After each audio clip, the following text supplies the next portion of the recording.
Oke, mari kita, bedah ini. Halo untuk Anda yang selalu haus akan sudut pandang baru, selamat datang di sesi eksplorasi mendalam kita kali ini. Coba Anda bayangkan, sejenak sebuah skenario. Bayangkan seperti apa itu? Bayangkan kalau mulai detik ini, kita berhenti menganggap kebutaan itu cuma sebagai sebuah, kekurangan medis semata. Oh, sebuah pergeseran paradigma ya? Betul. Bagaimana kalau kita nggak lagi melihatnya sebagai kebalikan mutlak dari penglihatan, tapi Tapi sebagai sebuah destinasi. nah, persis. Semacam titik pemahaman baru tentang dunia yang punya cara kerjanya sendiri. Hari ini, kita bakal melakukan perjalanan menelusuri pemikiran itu berdasarkan sebuah sumber yang menurut saya sangat memikat. Buku yang diedit oleh David Bolt kan? Iya, betul. Judulnya Finding Blindness, International Constructions and Deconstructions. Dan yang bikin sumber kita hari ini sangat berharga itu adalah pendekatannya. Ini sama sekali bukan buku teks medis yang kaku. Bukan bahas soal anatomi mata gitu ya? Bukan sama sekali. Buku ini tuh kumpulan studi disabilitas autokritis dari berbagai penjuru dunia. Artinya, para penulis di buku ini menggabungkan pengalaman personal mereka sendiri. Semacam autoetnografi gitu. Betul, autoetnografi, tapi dipadukan dengan analisis akademis yang tajam. Jadi kita dapat dua sisi sekaligus. Data yang solid, dan juga realitas emosional dari mereka yang memang menjalaninya setiap hari. Misi kita dalam eksplorasi ini adalah menelusuri apa yang oleh buku ini disebut sebagai stasiun budaya. Stasiun budaya atau cultural stations dari kebutaan ini istilah yang menarik banget. Bisa dijelaskan sedikit nggak? Gimana persisnya stasiun budaya ini bekerja di dunia nyata? Tentu, sederhananya, stasiun budaya itu adalah hal-hal di sekitar kita. Bisa berupa buku, institusi, teknologi, atau bahkan interaksi basa-basi di jalanan. Interaksi harian yang biasa aja gitu. Iya, yang tanpa kita sadari, secara perlahan membentuk pemahaman masyarakat tentang apa itu kebutaan.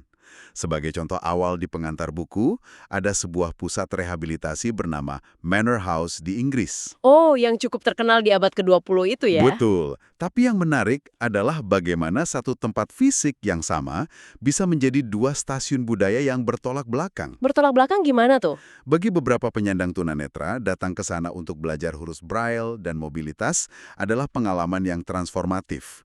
Mereka merasa merdeka.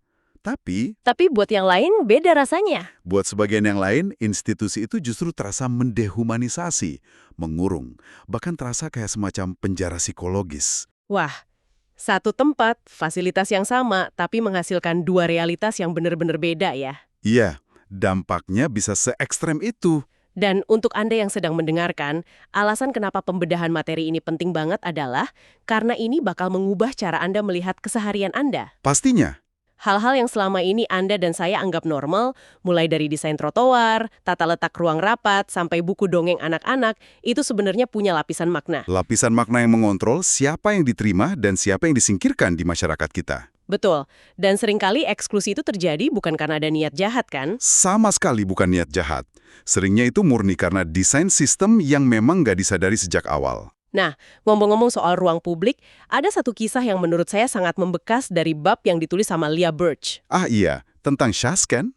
Iya, tentang Shaz. Jadi Shaz ini adalah seorang tunanetra yang sedang berjalan santai. Dia mandiri menggunakan tongkatnya di jalanan umum. Terus tiba-tiba aja dia dihadang secara fisik oleh sekelompok pemuda. Dihadang secara langsung. Iya, salah satu dari mereka merentangkan lengannya tepat di depan Shaz. Dalihnya sih supaya Shaz nggak menabrak. Coba Anda bayangkan itu. Rasanya pasti sangat invasif. Anda sedang berjalan, ngurus urusan Anda sendiri, terus tiba-tiba ada orang asing yang menyentuh atau memblokir tubuh Anda tanpa izin. Dan di dalam analisisnya, Birch menekankan kalau tindakan itu bukan sekedar ketidaksopanan atau sekedar niat baik yang salah tempat. Terus apa dong? Sentuhan tanpa izin itu sebenarnya adalah bentuk permusuhan yang sangat halus. Itu adalah cara masyarakat awas atau mereka yang bisa melihat untuk menandai wilayah mereka. Wah, mengklaim ruang publik secara paksa gitu ya? Betul. Lewat intervensi fisik itu, ada sinyal tak kasat mata yang dikirimkan. Pesannya kurang lebih begini. Ruang publik ini dikontrol oleh kami yang melihat, dan keberadaanmu di sini adalah sebuah anomali yang butuh pengawasan kami. Itu perspektif yang luar biasa sih. Bahwa sebuah bantuan, dalam tanda kutip, itu bisa jadi alat untuk menegaskan dominasi. Ironis, tapi itu realitanya. Dan dominasi spasial ini ternyata nggak berhenti di jalanan aja. Ini juga masuk ke ruang-ruang yang seharusnya sangat intelektual, kayak ruang kelas di kampus. Hal yang paling memukau di sini adalah bagaimana interaksi paling dasar di ruang kelas sebenarnya dirancang secara eksklusif. Mari kita pikirkan norma saat mau bertanya di kelas. Mengangkat tangan. Iya, mengangkat tangan. Ini kan kebiasaan universal di seluruh dunia. Tapi norma ini sangat bergantung pada penglihatan. Buku ini menyebutnya sebagai ocular normativisme, Ocular normativisme. yaitu pandangan bahwa cara interaksi orang awas adalah standar normal satu-satunya. Boleh saya coba kasih analogi sedikit? Silahkan. Ini tuh rasanya kayak kita lagi main sebuah board game, tapi setengah dari pemainnya punya buku aturan rahasia yang nggak dibagikan ke kita. Analogi yang sangat tepat. Kan bayangkan, saat seorang mahasiswa tunanetra ada di kelas, terus dosen menunjuk mahasiswa lain yang angkat tangan dalam diam. Mahasiswa tunanetra ini pasti kebingungan karena tiba-tiba ada keheningan. Keheningan atau jeda panjang yang nggak bisa dia baca konteksnya. Iya, dia nggak tahu apa yang lagi terjadi di ruangan itu. Kekosongan informasi visual itu menciptakan hambatan komunikasi yang sangat mengisolasi. Padahal, solusi untuk masalah ini gampang banget. Solusinya gimana? Dosennya cuma perlu membiasakan satu aturan kecil. Minta semua orang di ruangan untuk menyebutkan nama mereka sebelum mulai berbicara. Ya, Hal sekecil itu bisa memecah kecanggungan sosial dan seketika menciptakan atmosfer yang inklusif. Tiba-tiba, eksistensi semua orang di ruangan itu divalidasi lewat suara, bukan sekedar kehadiran visual. disinilah bagian yang sangat menarik buat saya. Apalagi kalau kita kaitkan sama rutinitas kerja kita belakangan ini. Buku ini mengangkat kisah Lorenzo David. Dosen di Afrika Selatan itu, Benar. David ini penglihatannya perlahan menghilang karena degenerasi retina. Dan dia menceritakan betapa tersiksanya mengajar tatap muka. karena ekspektasi visualnya sangat tinggi. Banget. PowerPoint, yang buat kita itu cuma alat bantu presentasi standar, buat dia adalah mimpi buruk. Karena dia nggak bisa lihat layar, dia harus hafal tiap transisi slide itu matang-matang.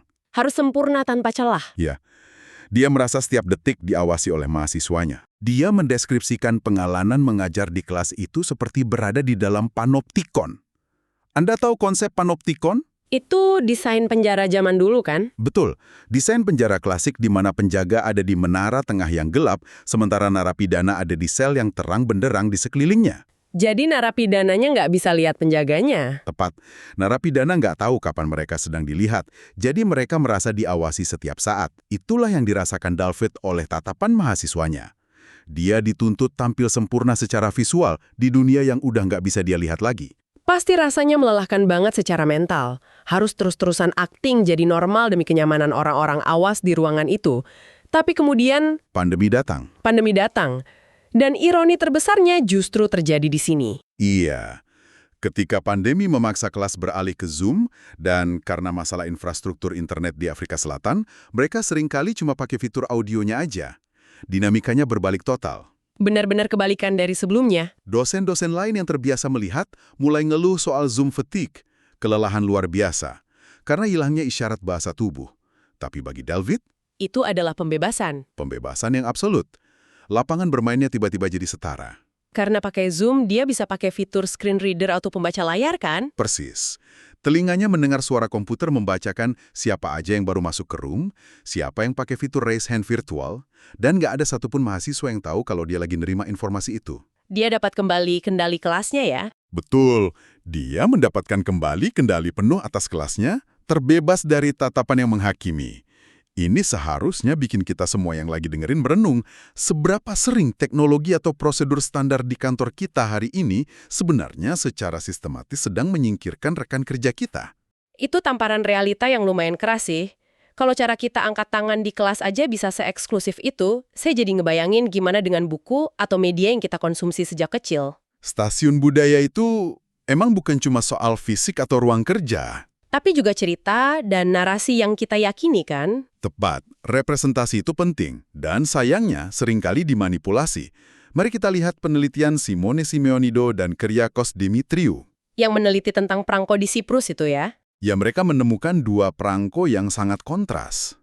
Di tahun 1976, Siprus ngerilis perangko kampanye kesehatan. Visualnya itu dua tangan besar yang sedang memayungi atau melindungi sebuah mata. Tulisannya berbunyi, firasat mencegah kebutaan. Wow. Jadi pesan eksplisitnya adalah Kebutaan itu tragedi medis, Tragedi yang harus dihindari. sesuatu yang mengerikan dan harus dicegah dengan segala cara. Betul, narasi medisnya sangat kental di situ. Tapi kemudian perhatikan apa yang terjadi di tahun 2005. Negara merilis perangko yang menampilkan Carolina Pelendritu. Atlet tunanetra kebanggaan mereka itu. Iya, atlet yang baru aja meraih medali emas Paralimpiade. Di perangko itu, dia digambarkan tersenyum lebar banget dengan medalinya. Sebuah citra kemenangan yang luar biasa. Sekilas, jujur aja itu terdengar kayak sebuah kemajuan kan. Mereka merayakan atlet penyandang disabilitas di tingkat nasional. Tapi saya rasa ada jebakan di balik narasi ini. Tentu aja ada jebakannya. Teks di brosur perangko itu sangat memuji Carolina. Brosur itu bilang, dia berhasil melampaui batasannya berkat tekad baja dan kerja kerasnya sendiri. Dalam ranah studi disabilitas, ini dikenal dengan istilah narasi superkrip. Superkrip, maksudnya manusia disabilitas super. Iya, narasi manusia super. Saya paham. Ini tuh mirip kayak pas masyarakat kita manggil guru honorer yang gajinya sangat rendah, tapi tetap rela ngajar di pelosok dengan sebutan pahlawan tanpa tanda jasa. Wah, perbandingan yang sangat akurat. Gelar pahlawan itu sengaja disematkan supaya sistem atau dalam hal ini pemerintah nggak perlu repot-repot memperbaiki standar gajinya. Benar banget. Faktanya, dokumen penelitian ini mengungkap bahwa Carolina itu sama sekali nggak dapat dukungan finansial dari negara selama pelatihannya. Serius? Nggak didukung sama sekali? Sama sekali nggak. Jadi, narasi tekad baja sang pahlawan ini sengaja dipakai oleh negara buat cuci tangan. Negara merayakan kemenangannya seolah itu bukti kalau Siprus itu negara yang inklusif. Padahal, Carolina menang terlepas dari sistem negara yang sebenarnya gagal mendukung dia. Narasi yang sangat manipulatif ya. Sangat berbahaya, karena memberi ekspektasi bahwa semua penyandang disabilitas itu harus berprestasi luar biasa cuma buat dianggap berharga oleh masyarakat. Licik banget secara institusional, dan narasi bermasalah ini nggak berhenti di level negara dan atlet elit aja loh. Ini juga disuapkan ke anak-anak lewat buku wajib di sekolah. Iya, ada riset dari Polandia soal ini. Judulnya A Meeting by the Sea. Coba Anda tebak gimana karakter anak tunanetra bernama Elza digambarkan di buku itu. Gimana tuh deskripsinya? Dia digambarkan sangat menyatu dengan alam, tapi saking menyatunya, si penulis mendeskripsikan dia hampir kayak hewan kecil. Bahkan ada kata piszczek dalam bahasa Polandia yang dipakai buat mendeskripsikan wajahnya. Piszczek. Ya, kata itu secara harfiah berarti moncong hewan. Benar-benar mendehumanisasi. Dan parahnya lagi, eksistensi Elza di buku itu cuma ada demi satu tujuan, yaitu bikin karakter utama, yang awas, namanya Danusha, belajar jadi orang yang lebih berempati. Jadi karakternya cuma sekedar alat penggerak cerita? Iya, Elza nggak punya cerita sendiri, cuma alat plot. Dan tebak apa endingnya? Elza pergi ke kota dan diperbaiki lewat operasi mata. Klise kesembuhan medis lagi. Ada juga buku klasik lain judulnya The Barrel Organ. Di cerita itu, gadis buta cuma jadi alat penebus dosa buat pria tua kesepian. Gadis ini bahkan nggak dikasih nama belakang, nggak punya masa lalu, cuma jadi objek buat dipedulikan. Dan dampak dari membaca literatur semacam itu buat anak tunanetra itu sangat merusak. Monica Dubiel, sang peneliti tadi, menceritakan masa kecilnya sendiri. Waktu SD, dia pernah dengan antusias nulis tugas karangan tentang kesehariannya. Tentang kehidupan nyatanya sendiri. Iya, tentang gimana seorang anak tunanetra membaca huruf Braille dan mengetik. Tapi gurunya nolak karangan itu dengan alasan ceritanya tidak menarik. Astaga, gurunya terang-terangan menolak realitas hidup anak itu. Itu pesan yang sangat keras buat seorang anak kecil. Guru dan buku teks itu bekerja sebagai stasiun budaya yang mendikte. Sembunyikan disabilitasmu. Kami, masyarakat yang melihat, cuma suka ceritamu kalau kamu berakhir sembuh. Atau kalau penderitaanmu bisa bikin kamu merasa jadi orang suci. Jadi, apa arti dari semua ini? Ini nunjukin betapa fiksi itu nggak pernah sekedar fiksi. Narasi yang kita ajarin ke anak-anak itu memvalidasi diskriminasi di dunia nyata. Tentu saja. Dan kalau buku anak-anak aja dampaknya seberat itu, saya nggak bisa ngebayangin tekanan yang muncul kalau otoritas absolut seperti agama ikut campur tangan. Dan memang itulah yang dibahas secara mendalam oleh Thalia Anderson di buku ini. Dia menganalisis teologi dari gereja Seventh-day Adventist pada abad ke-19. Gereja Advent ya? Iya, tokoh penting mereka, Ellen G. White, itu punya doktrin yang sangat kuat. Doktrin ini mengaitkan kondisi disabilitas fisik dengan dosa moral. Tunggu sebentar. Maksudnya kalau ada seseorang yang buta, itu dianggap sebagai bukti kalau dia atau keluarganya punya dosa moral tertentu. Persis seperti itu. Dalam teksnya, White nulis bahwa kebiasaan moral yang dianggap buruk pada masa itu seperti makan daging berlebihan atau masturbasi, itu bakal memicu kelemahan tubuh hingga menyebabkan kebutaan. Menyalahkan korban secara spiritual. Disabilitas nggak dilihat sebagai variasi biologi, tapi sebagai hukuman langsung atas kebobrokan moral. Di tradisi yang sama, ada juga buku cerita anak berjudul Jungle Thor. Apa yang diceritakan di buku itu? Karakter utamanya, seorang gadis buta bernama Kondima, didatangi oleh seorang misionaris. Tapi alih-alih ngebantu dia beradaptasi dengan lingkungannya, misionaris itu malah memberinya mata kaca dari kaca. Mata kaca. Tapi kan itu sama sekali nggak mengembalikan penglihatannya. Terus buat apa dipasang? Buat penduduk desa lainnya, mata kaca itu dikasih supaya dia terlihat normal dari luar. Estetika yang menyerupai orang awas dianggap jauh lebih penting. Supaya nggak kelihatan cacat di mata orang lain. Benar, karena penampilan yang utuh akan mempermudah misionaris itu untuk mengkonversi penduduk desa. Realitas disabilitas gadis itu ditutupi demi agenda dakwah semata. Betapa ironisnya ya. Dan tekanan untuk disembuhkan demi kenyamanan keluarga atau masyarakat ini nyatanya masih terjadi di era modern sekarang loh. Oh iya, ada kesaksian dari Aravinda Bhatt di India yang luar biasa menyesakkan dada. Ya, dia menceritakan gimana dia seorang akademisi yang sebenarnya udah sangat nyaman dan merasa utuh dengan identitas tunanetranya, tetap dipaksa oleh kakek dan kerabatnya. Dipaksa ngapain? Dipaksa buat ngikutin ritual penyembuhan mistis yang disebut pranic healing. Dan bagian paling absurd dari cerita barat ini adalah cara sang penyembuh spiritual memvalidasi kemampuannya. Pakai doa-doa gitu. Bukan, sang penyembuh ini nggak pakai dalil agama tradisional, melainkan memamerkan grafik medis dari pasien lain buat ngebuktiin kalau matanya membaik. Dia pakai cosmetic science buat jualan penyembuhan mistis. Benar-benar eksploitasi. Dan Barhat akhirnya terpaksa duduk bermeditasi setiap minggu, menelan semua omong kosong itu murni cuma buat jaga perasaan keluarganya.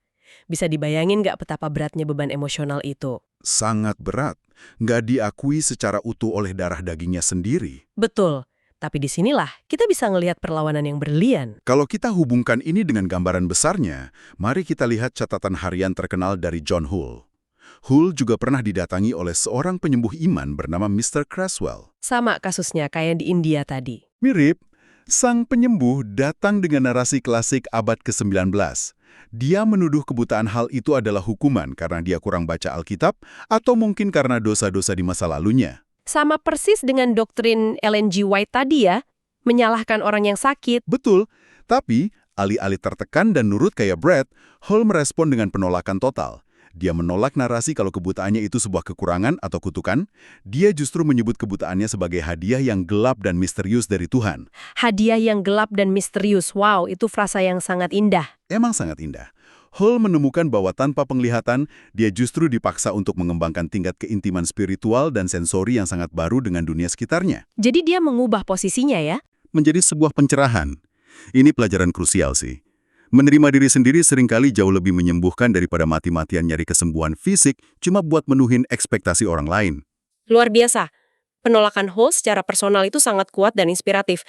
Tapi kadang pergeseran cara pandang ini nggak cuma terjadi di level individu. Kadang butuh momentum yang lebih besar. Benar. Kadang dipicu oleh peristiwa sejarah besar-besaran yang memaksa sebuah negara merombak sistemnya. Mari kita masuk ke pembahasan sejarah di Italia yang ditulis sama Ugo Pavan dalla Torre. Iya, tentang Perang Dunia Pertama. Perang itu jadi katalis struktural yang masif banget di Eropa. Karena banyak yang terluka. Sebelum perang, masyarakat melihat penyandang tunanetra itu seringkali cuma sebagai objek amal, penghuni panti sosial, atau pengemis jalanan. Nggak lebih dari itu. Tapi kemudian, perang parit dan ledakan artileri menciptakan kelas demografi baru. Pemuda-pemuda yang pulang perang dalam keadaan buta. Iya. Pemuda-pemuda kebanggaan bangsa yang pulang dari medan tempur tanpa penglihatan. Tentu aja negara nggak bisa manggil mereka pahlawan di satu hari, terus ngebiarin mereka jadi pengemis di hari berikutnya kan? Secara politis itu nggak mungkin. Identitas mereka sebagai veteran yang berkorban demi negara itu memaksa pemerintah untuk bertindak nyata. Disinilah hukum Labriola akhirnya disahkan. Hukum yang revolusioner pada masanya. Sangat revolusioner. Hukum ini menjamin hak pensiun bagi para veteran tunanetra dan bahkan mewajibkan kuota pekerjaan khusus buat mereka di lembaga publik. Secara tragis, kengerian peranglah yang akhirnya ngangkat derajat sosial mereka dari warga kelas 2 menjadi warga negara dengan perlindungan hukum yang kuat. Paradoks sejarah yang nyata. Jadi, negara akhirnya bisa melihat mereka pas mereka punya nilai patriotik. Nah, bicara soal patriotisme, nasionalisme, dan negara, ada satu temuan riset yang buat saya benar-benar mind-blowing. Dari riset etnografi di India itu. Iya, dari Mahashweta Bhattacharya dan Bijindra Singh yang meneliti mahasiswa tunanetra di India kontemporer. Pertanyaannya tuh sederhana aja. Gimana Anda membayangkan sebuah negara kalau Anda nggak pernah bisa melihat peta geografis atau bendera? Karena bagi orang awas, visual itu segalanya. Iya kan? Bagi kita Indonesia itu ya bentuk pulau-pulaunya di peta, merah putih, semuanya serba visual. Terus gimana mereka ngebayangin negaranya? Pendekatan mereka untuk mengatasi keterbatasan visual ini ternyata sangat kaya. Ada yang ibunya dengan sabar ngebuatin cetakan peta dari tanah liat supaya anaknya bisa meraba batas-batas negara bagian. Sentuhan menggantikan visual. Betul. Tapi yang paling mencolok buat saya adalah ceritanya Gaurav. Gaurav ini seorang mahasiswa yang mengekspresikan nasionalismenya lewat lagu rap. Rap! Wah, liriknya gimana itu? Liriknya adalah sebuah dekonstruksi yang sangat brilian.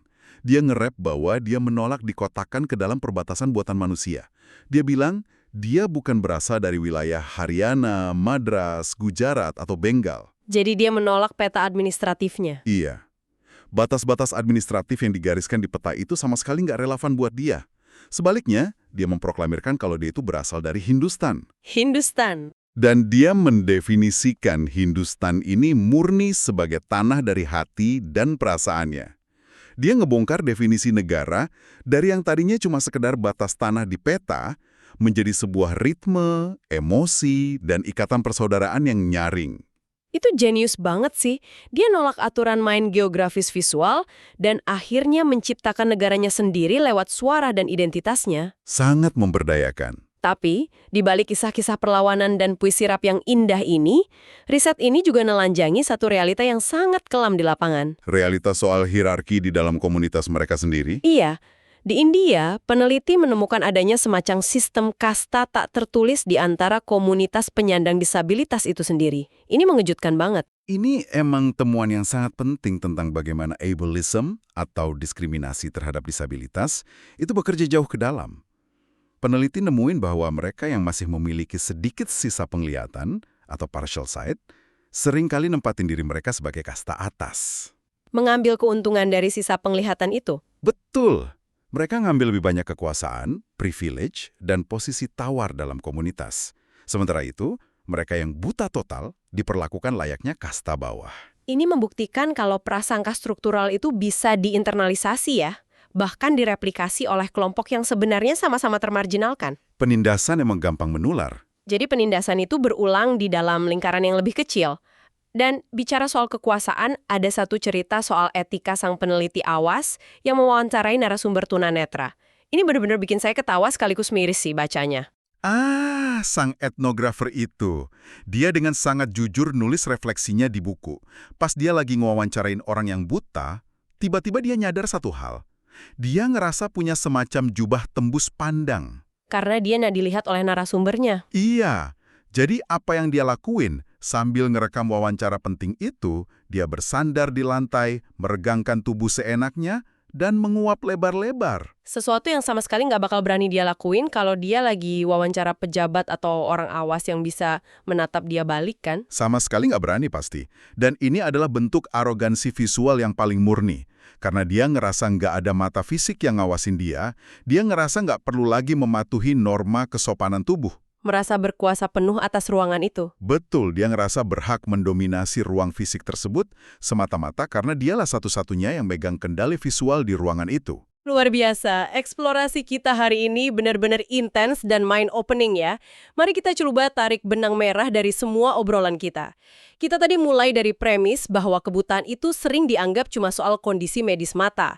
Tapi dari semua data, cerita, dan riset ini, kita melihat dengan sangat jelas kalau kebutaan adalah realitas yang dikonstruksi. Konstruksi sosial yang sangat nyata. Kebutaan dibentuk oleh orang yang sembarangan merentangkan tangan menghadang di trotoar. Dibentuk oleh ketiadaan screen reader di ruang kelas. Oleh buku bacaan berbias di SD. Oleh fatwa dan doktrin agama. Sampai oleh perangko dan kebijakan negara. Dan ini memunculkan satu pertanyaan penting yang harus Anda bawa pulang setelah dengerin sesi ini. Kita semua, setiap hari, adalah arsitek dari stasiun-stasiun budaya tersebut. Arsitek keseharian. Keputusan kecil Anda, mulai dari cara Anda menyapa rekan kerja di lorong kantor, cara Anda merancang format presentasi pas meeting, sampai pilihan kata yang Anda pakai buat mendeskripsikan seseorang, semuanya itu berkontribusi pada struktur dunia ini. Pertanyaannya, apakah interaksi Anda membangun ruang inklusif yang membebaskan orang lain, seperti aplikasi Zoom bagi Lorenzo David tadi? Atau malah sebaliknya? Ataukah Anda tanpa sadar lagi ngebangun Manor House, sebuah penjara kultural yang mengeksklusi mereka yang nggak sesuai dengan standar awas Anda? Refleksi yang sangat tajam dan perlu kita bawa ke keseharian. Dan untuk menutup sesi eksplorasi ini, saya punya satu pemikiran provokatif untuk Anda yang sedang mendengarkan. Silakan renungkan ini nanti pas Anda lagi di perjalanan pulang atau lagi bersantai. Pemikiran yang menantang ya? Bayangkan kalau esok hari pas Anda bangun, seluruh infrastruktur kota di dunia ini, seluruh aturan tata krama di sekolah, dan cara teknologi bekerja tiba-tiba dirombak total. Dan semuanya dirancang secara eksklusif oleh dan untuk penyandang disabilitas. Di dunia yang baru tersebut, kemampuan fisik atau mental Anda, manakah yang selama ini Anda sombongkan sebagai kekuatan yang tiba-tiba bakal berubah jadi sebuah kecacatan yang bikin Anda tersingkir? Sesuatu untuk dipikirkan. Terima kasih sudah meluangkan waktu berharga Anda untuk menggali wawasan baru bareng kami hari ini. Sampai jumpa di eksplorasi kita berikutnya.